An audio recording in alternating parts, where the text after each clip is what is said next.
عزیز طلباء و طالبات، السلام علیکم۔ آج کا جو ہمارا آن لائن لیسن ہے وہ ہے مرزا اسد اللہ خان غالب۔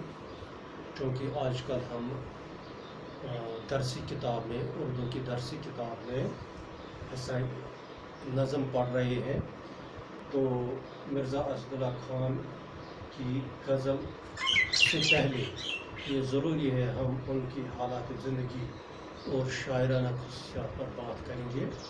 تو سب سے پہلے ہم دیکھیں گے حالات زندگی مرزا اسد اللہ خان غالب کی کیسے تھے۔ مرزا غالب کے دادا مغل بادشاہی کے آخری دور میں ایران سے ہندوستان آئے، یعنی کہ جو مغل خاندان کا آخری زمانہ تھا، اسی دور میں، اسی زمانے میں مرزا غالب کا جو دادا تھا وہ ایران سے ہندوستان آیا ہے بسنے کے لیے۔ ان کے خاندان کو ملک میں مناسب مرتبہ ملا۔ جب وہ ان کا دادا ہندوستان آیا تو ہندوستان میں ان کو مناسب مرتبہ ملا، کیونکہ ان کا خاندان ایک تعلیم یافتہ خاندان تھا، ادب کے ساتھ وابستہ تھا۔ اس سلسلے میں ہندوستان میں ان کو ایک مناسب عزت اور مناسب مرتبہ ملا۔ غالب آگرہ میں 1797 عیسوی میں پیدا ہوئے۔ جو مرزا اسد اللہ خان غالب تھا یہ آگرہ شہر میں 1797 عیسوی میں پیدا ہوئے۔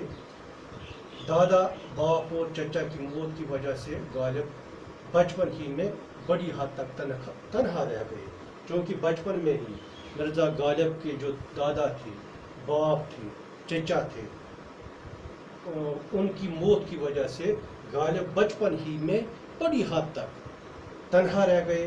ان کے نانا نے ان کی پرورش کی، جو ان کے نانا تھے بعد میں اسی نے مرزا غالب کی پرورش کی، لیکن ان کی تعلیم مکمل نہ ہو سکی۔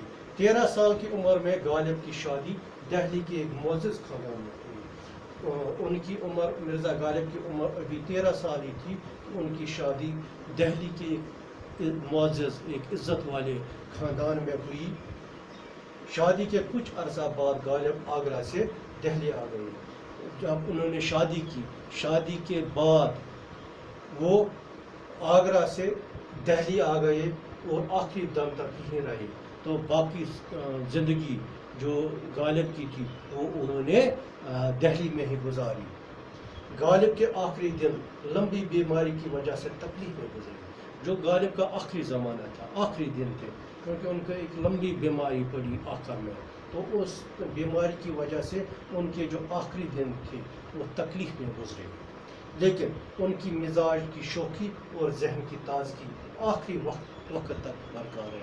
لیکن جو مرزا غالب کے ذہن کا مزاج میں جو شوخی تھی اور ان کی ذہن کی جو تازگی تھی وہ آخری دن تک برقرار رہی ان میں۔ غالب کا انتقال آخرکار دہلی میں 1859 عیسوی میں ہوئی، یعنی 1859 عیسوی میں ان کا انتقال ہوا دہلی میں۔